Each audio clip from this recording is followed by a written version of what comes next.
From Siouxland's news source, this is KTIV News 4. Coming up on KTIV News 4, the ballots have been cast and the votes are in. We hear from two of the newest members of the Sioux City City Council. Plus, school board changes. I'm Gabriela Quinones, live with the reactions from the winners of tonight's election for the 3 seats on the Sioux City School Board. And bonds on the ballot. I'm Taylor Deckert, live in the Election Center with a breakdown of some of the big money bond measures voted on across the area. Good evening, everyone, and thanks for joining us tonight for this special edition of News 4 at 10. I'm Matt Breen. And I'm Jessica Bowman. The polls closed 2 hours ago, and results are streaming into the KTIV Election Center as we track dozens of city and school races across Northwest Iowa. That includes right here in Sioux City. 3 seats were open on the Sioux City City Council after 3 incumbents chose not to run again. Among the 3 men elected to the City Council, a man who's already served as mayor and as a member of the City Council, Craig Berenstein. He was the top vote getter in the race. Berenstein will be joined on the City Council by businessman Rick Bertrand, a former state senator, and business owner Ike Rayford. Finishing 4th, developer Paul Koskovich. He's followed by former Sioux City City Council member Marty Pottebaum and financial advisor John Denbesti. Joining us now live from downtown Sioux City with Live Link 4, KTIV's Connor Tretz. And he's been following the results and talking with the leading candidates in the City Council race. Connor, what do you have for us tonight?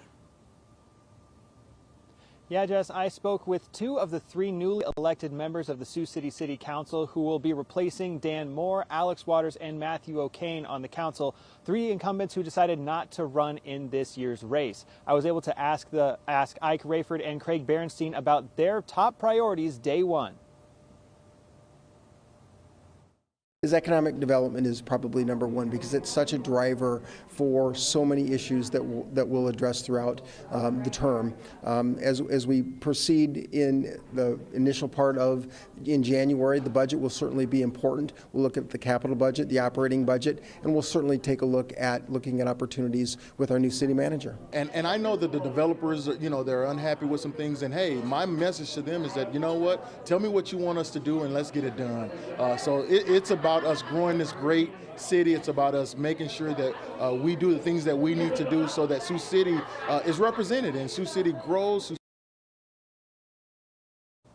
Now, both of the candidates that I spoke to wanted to commend each and every single person that ran in this race. Reporting in downtown Sioux City, Connor Trett, KTIV News 4. All right, KTIV's Connor Trett live tonight in downtown Sioux City. Connor, thanks. Now turning to the race for Sioux City Community School District School Board. We know there will be at least 1 new face on the board. Yeah, challenger Cindy Hansen earns a seat on the school board as the race's top vote getter. 1,200 votes ahead of the candidate in 2nd place, Bobby Michelson. Michelson, one of 3 incumbents, finished 2nd and keeps his seat on the school board. And incumbent Jan Jord keeps his school board seat by finishing 3rd. But incumbent Dan Greenwell has lost his seat on the school board by finishing in 4th place. Only the top 3 vote getters will serve on the school board starting November 24th.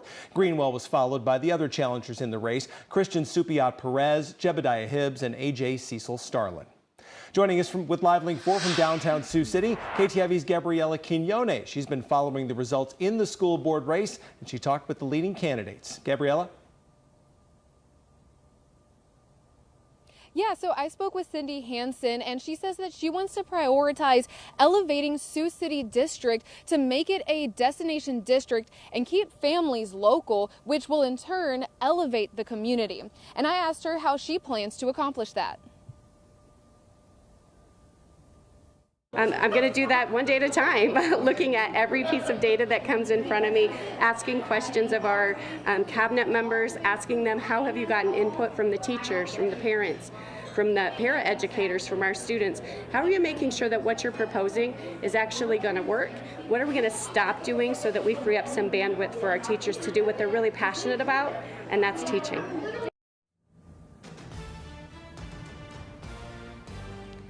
I also got a statement from Jan George, and when I asked him what his first plans were whenever he was reelected, he said, quote, to continue working to move the district forward in order to improve student outcomes and taking care and giving staff the tools they need to be successful in the classroom as well. Now, the new school board members will be sworn in on November 24th. Back to you.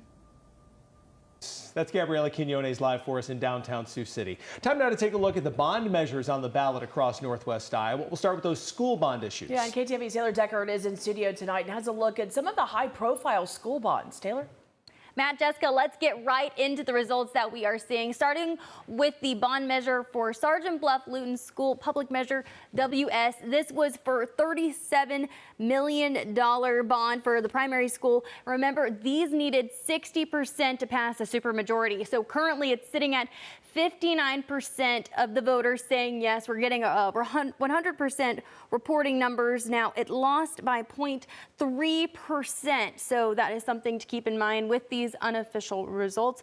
Emmitsburg Community School District is reporting that they are trying to get $25.6 million through this bond. This is for a new elementary school with some updates as well. That district is reporting 54% saying yes, 45% of the voters saying no. Once again, needing a 60% majority vote. Lawton Bronson School Public Measure. This is for a school remodel. This is $13.5 million.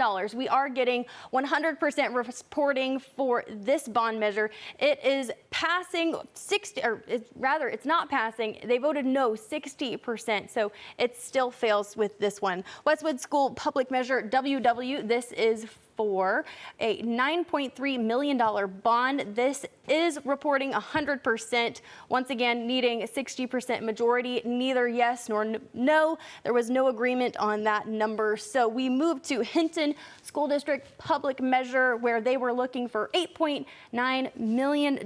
This is for addressing essential infrastructure, classroom improvements, things of that nature. What we are seeing so far is 58% of voters are saying yes, with about 460 voters, 41% saying no. This is still coming in. All of these results are unofficial, so that's what we're seeing so far. Matt, Jessica, I'll toss it back to you with more results. Taylor, thank you. Not just schools trying to get bond measures approved today, though. Yeah, some Northwest Iowa cities also put bond measures on the ballot. Let's walk you through what we know tonight. The city of Lamar is seeking $16 million for a new firehouse. That measure requiring 60% approval. That with just 20% reporting, so still numbers coming in there. In Alta, Iowa, they asked voters to approve a $1.25 million bond to build a new public library. That required 60% approval to pass. Only 39.7% of voters said yes, so that bond measure fails. Of course, we have complete coverage of every race that we know about in Northwest Iowa tonight. It's online right now at KTIV.com. You can also find those results on the News 4 app for your smartphone. That is a free download from the Apple App Store or Google Play Store. And as we continue coverage tonight, while Nebraska didn't have offices up for election tonight, some school districts did have mail-in elections for bond measures, including one in Knox County. Voters in the Wausau School District did approve a bond measure worth just more than $2 million. Unofficial results show 255 votes in favor with 165 opposed. Now the money will go towards improving and expanding the district sports complex. We have more on that bond, its impacts. It's online right now at KTIV.com.